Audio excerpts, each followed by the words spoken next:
Hello guys, അപ്പോൾ നമുക്കിന്നൊരു സുർബിയാൻ ഉണ്ടാക്കിയത്. ഞാൻ ആദ്യമായിട്ടാണ് ഉണ്ടാക്കുന്നത്. അപ്പോൾ അതിൻ്റേതായ പോരായ്മകളൊക്കെ ഉണ്ടാകും, ക്ഷമിക്കാം.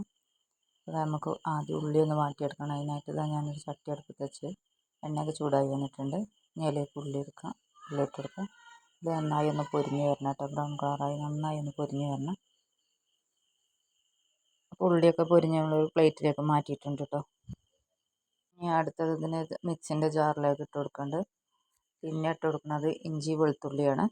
പിന്നെ അതിലേക്ക് ഒരു 5 പച്ചമുളക് ഇട്ട് കൊടുത്തിട്ടുണ്ട്. അത്യാവശ്യം എരിവുള്ള മുളകാണ് കേട്ടോ, അതുകൊണ്ടാണ് 5 ഇട്ട് കൊടുത്തത്. പിന്നെ അതുപോലെ തന്നെ ഒരു 3 തക്കാളി. പിന്നെ നമ്മളിതിലേക്ക് ഇട്ട് കൊടുക്കുന്നത് മല്ലിച്ചപ്പും ഒരു 2 തണ്ട് പുതിനയാണ് കേട്ടോ. ഇട്ട് കൊടുത്ത് ഇതിനെല്ലാം നന്നായിട്ടൊന്ന് അരച്ച് പേസ്റ്റ് ആക്കിയിട്ട് വരാം. അപ്പോൾ അതൊക്കെ അരച്ച് പേസ്റ്റാക്കി വന്നിട്ടുണ്ട്. ഇനി ഞാൻ ഇതിലേക്ക് അരച്ച് കഴിഞ്ഞതിന് ശേഷം ഞാനിതിലേക്ക് തൈര് ഒഴിച്ച് കൊടുക്കണം. തൈര് ഒഴിച്ച് കൊടുത്തുകൊണ്ട് ജസ്റ്റ് ഒന്നും കൂടി ഒന്ന് കറക്കി എടുത്തിട്ട് വരാം കേട്ടോ. അപ്പോൾ അതൊക്കെ റെഡി ആയിട്ടുണ്ട്. അപ്പോൾ നമ്മളിന്ന് ബീഫ് കൊണ്ടാണ് കേട്ടോ ഉണ്ടാക്കുന്നത്. അപ്പോൾ അതിനായിട്ട് ബീഫൊക്കെ കഴുകി കുക്കറിലിട്ട് കൊടുത്തിട്ടുണ്ട്.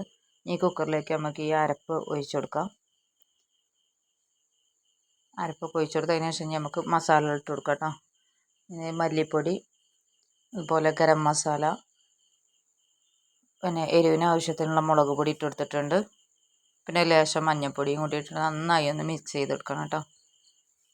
എന്നിട്ട് ഒരല്പം വെള്ളം കൂടി ഒഴിച്ചിട്ട് നമ്മൾ മിക്സിൻ്റെ ജാറിൽ തന്നെ കുറച്ച് വെള്ളം എടുത്തിട്ട് അതിലേക്ക് ഒഴിച്ചെടുക്കുക. അതുപോലെ ആവശ്യത്തിന് ഉപ്പ് ഇട്ട് കൊടുത്തിട്ടുണ്ട് കേട്ടോ.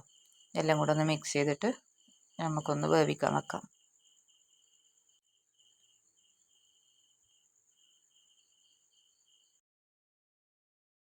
അപ്പോൾ കുക്കറൊക്കെ മൂടി അടുപ്പത്ത് വെച്ചിട്ട് ഒരു 5 വിസിൽ വരുന്നവരെ നമുക്ക് വെയിറ്റ് ചെയ്യാം കേട്ടോ. അപ്പോൾ 5 വിസിലൊക്കെ വന്ന് നമ്മൾ വിസിലിൻ്റെ ആവിയൊക്കെ പോയി തുറന്നു. അപ്പോൾ അതിന് മാഗി ക്യൂബ് ഇടാൻ മറന്നിട്ടുണ്ടായിരുന്നു. അപ്പോൾ ഒരു മാഗി ക്യൂബും കൂടെ ഇട്ട് കൊടുത്തിട്ടുണ്ട്. ഒരു 3/4 വേവ് ആയിട്ടുള്ളൂ കേട്ടോ ബീഫ്. ഒന്നും കൂടെ വെള്ളം വറ്റാനുണ്ട്. അപ്പോൾ മാഗി ക്യൂബ് അതിൽ കിടന്ന് വന്നോളും. അപ്പോൾ ആ സമയം കൊണ്ട് നമുക്ക് റൈസ് റെഡിയാക്കാം കേട്ടോ. ഞാൻ അരിയും വെള്ളം കൂടി ഒരുമിച്ചാണ് വെച്ചിട്ടുള്ളത്. അതിലേക്ക് ഒരു 5-6 ഗ്രാമ്പും ഒരു 2-3 പട്ടയും അതേപോലെ 2-3 ഏലക്കായി അതിലേക്ക് ആവശ്യത്തിനുള്ള ഉപ്പ് ഇട്ടിട്ടാണ് കേട്ടോ വേവിക്കാൻ വെച്ചിട്ടുള്ളത്. ഇതൊന്ന് വെന്ത് വരട്ടെ. അപ്പോൾ നമ്മളെ ബീഫൊക്കെ നല്ല റെഡിയായി വന്നിട്ടുണ്ട്. ബീഫൊക്കെ വെന്ത് പാകമായിട്ടോ, ലേശം കൂടി വെള്ളം വറ്റാണ്ട്. അപ്പോൾ റൈസും ഇവിടെ റെഡി ആയിട്ടോ. നമുക്ക് ഇതിൽ തന്നെയാണ് ഈ റൈസ് വെച്ച് ചെമ്പിൽ തന്നെയാണ് ഞാൻ ദമ്മിടുന്നത്. നമുക്ക് അതിനെ വേറെ പാത്രത്തിലേക്ക് മാറ്റിയെടുക്കണം. അപ്പോൾ ഇതിൽ തന്നെ ദമ്മിടുമ്പോൾ അത് കഴുകൊന്നും വേണ്ട. നമുക്ക് ഈ വേവിച്ച് വെച്ച ബീഫ് ഇതിലേക്ക് ഒഴിച്ചു കൊടുക്കാം. ഇതിലേക്ക് ഒഴിച്ചു കൊടുത്തതിന് ശേഷം ഈ റൈസ് എടുത്തിട്ട് ഇതിൻ്റെ മുകൾക്ക് ഇട്ട് കൊടുക്കാം കേട്ടോ. ലെയറായിട്ടൊന്നും വെക്കണ്ട, ഒറ്റ ഇതിൽ തന്നെ ഇട്ടാൽ മതി. പിന്നെ അതിൻ്റെ നടുക്കൊരു പാത്രം വെച്ചിട്ടുണ്ട്. അത് നമുക്കൊന്ന് സ്മോക്ക് ചെയ്യാൻ വേണ്ടിയിട്ടാണ്.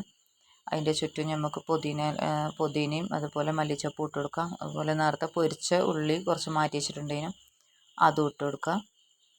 അതിന് ശേഷം കുറച്ച് നെയ്യ് ഒഴിച്ചിട്ട് ഒന്ന് ദമ്മിടാം കേട്ടോ. അപ്പോൾ ഈ എണ്ണ ഒഴിക്കണോട് കൂടെ തന്നെ അത് മൂടി വെക്കണം. അല്ലാന്നുണ്ടെങ്കിൽ ഇതിൻ്റെ പുകയൊക്കെ പുറത്ത് പോയാൽ ഈ സ്മെല്ല് നമുക്ക് കിട്ടില്ല. അപ്പോൾ അതവിടെ ഒരു 10 മിനിറ്റ് അവിടെ കിടന്ന് വേവട്ടെ കേട്ടോ.